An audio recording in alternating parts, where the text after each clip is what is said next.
If you've been told that breakfast is the most important meal of the day, I'm here to tell you, you have been lied to. It's great marketing, but it's not the scientific truth. I'm Dr. Mark Davis, founder of DavisNutrition.com. I'm on a mission to make clinical nutrition easy to understand and even easier to follow. I've spent 20 years in practice helping thousands of patients achieve health by choice and not by chance. And today we're going to dive really deep into intermittent fasting and why breakfast is definitely not the most important meal of the day. Rather, breaking a fast is. See what we did there? Let me explain. Religions have been touting the benefits of fasting for millennia, and science itself is known for over 100 years that fasting can have positive health benefits on things such as improved mental clarity, improved memory and recall, weight loss, improved insulin response, improving intestinal and digestive issues, as well as a whole host of other health concerns. It's natural and it's healthy and it's a great way to overall improve your health. And the best part is intermittent fasting is completely, totally free. You just time your eating differently than the mass media has taught you to. Today I'm going to walk you through what intermittent fasting is, some of the science behind the health benefits of how intermittent fasting actually works, and the best part, how to easily incorporate it into your busy lifestyle so that you can actually reap all the benefits of intermittent fasting. So what is intermittent fasting? Let's start with what intermittent fasting isn't. See, intermittent fasting is not what a lot of people think it is, which is not eating for days and days at a time. Or other people think it's taking special potions or concoctions to flush your colon. That is not what intermittent fasting is. Intermittent fasting is simply choosing a time window each and every day in which you're going to eat. See, how many of us have been taught to wake up and hurry up and eat a really big balanced breakfast, get started for the day. Then a few hours later, maybe have some lunch and maybe have a snack a couple hours later and then a dinner after that. And then, hey, if we're lucky, have a dessert or something at the end of the night. That is way too much food in a way too long period of time. See, intermittent fasting is simply choosing a shorter window of time to consume your food. Now, I find that the most effective method is a 16-8 fasting eating ratio. Now, don't get worried, it's not all that complicated. There's not a bunch of math that we're going to be doing here. What a 16-8 just means is that you don't eat for 16 hours a day and you eat during an 8-hour period a day.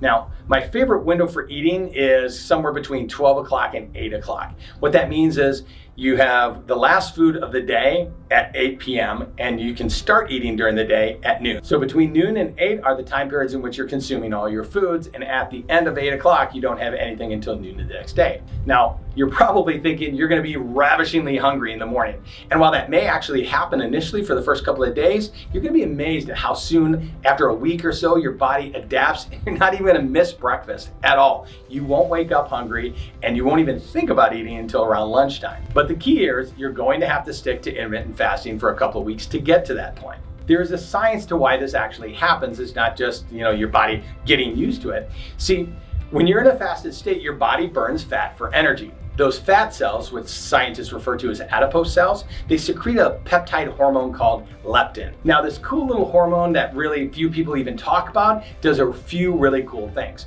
First, it increases your metabolism. Second, it inhibits not only insulin synthesis, but its release. And here's the best part, it actually tells your brain in an area called the hypothalamus not to desire food. That's right, intermittent fasting actually develops a hormone response that decreases your appetite. How cool is that? It literally makes you less hungry. And that's because the leptin that's being released when your fat cells are being used for energy inhibits a pesky little hormone called ghrelin, or as I call it, the growling ghrelin, because it's in charge of making your stomach growl. This hormone is secreted from the fundus of your stomach, and it makes your stomach growl. It tells your brain that you're hungry, and sometimes it'll tell your brain that you're ravishingly hungry. Leptin tells your brain not to even pay attention to the ghrelin response, even if it's present, and you don't feel hungry. Okay, so what does all this really mean? Well, when your body gets used to intermittent fasting over the course of a couple of weeks, it starts to become what's called fat adapted, meaning it knows to burn your fat during the fasting hours.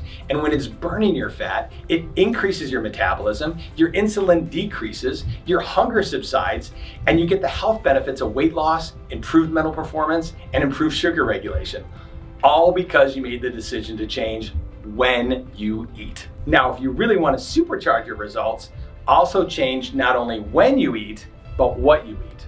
I find that eating a ketogenic diet when you're not in a fasting state has absolutely amazing results. Now, I'm not going to go into all the details of the ketogenic lifestyle in this video, but I will be shooting a masterclass on the topic in the near future. So if you want to be notified when that gets released, hit the subscribe button on YouTube and the little notification bell on this video.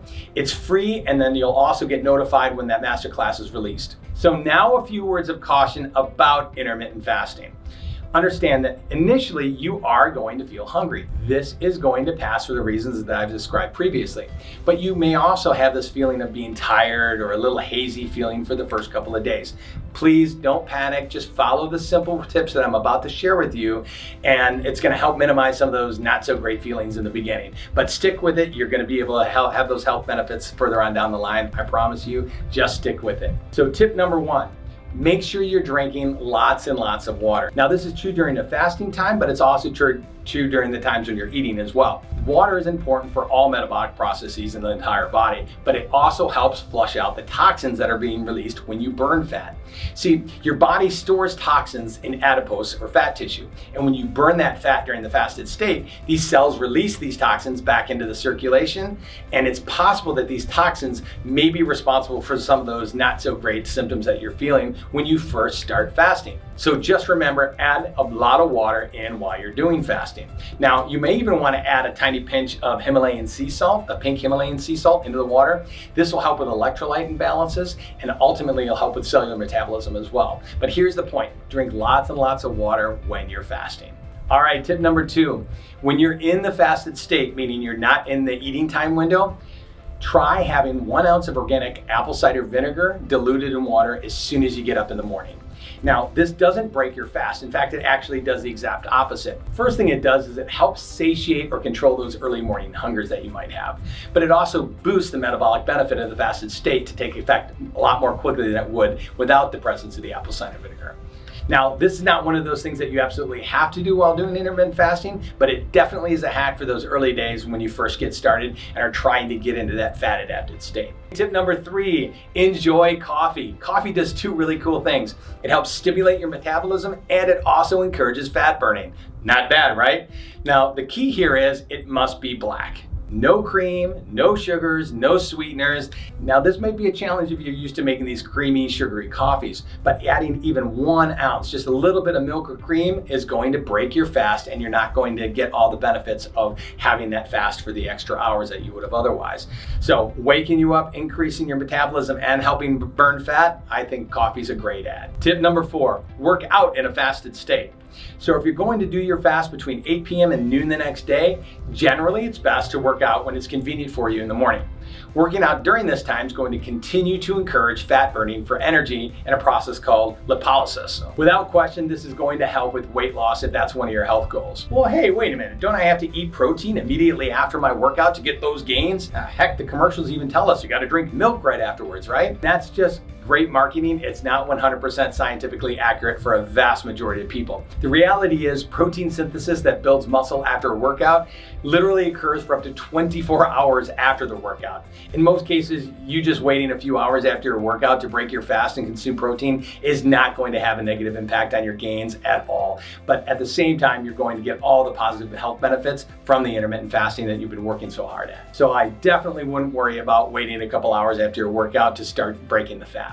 Okay, folks, so it really is as simple as that. It's not all that complicated. It just takes a little planning and sticking to it. And it's a great lifestyle with a multitude of health benefits, and I'd highly recommend it. Best of all, it's free and it's easy to do. It really is as simple as making the choice to change. If you found this information helpful, please hit the like and subscribe buttons and share it on your social media, because I'll tell you what, you never know who might benefit from seeing this information, whose lives you might be able to positively impact by just watching one of these videos. Finally, if you'd like to get my 10 favorite health recipes to break your fast with, click the link below. It's free and they're really, really great. Until next time, remember, health is by choice, not chance.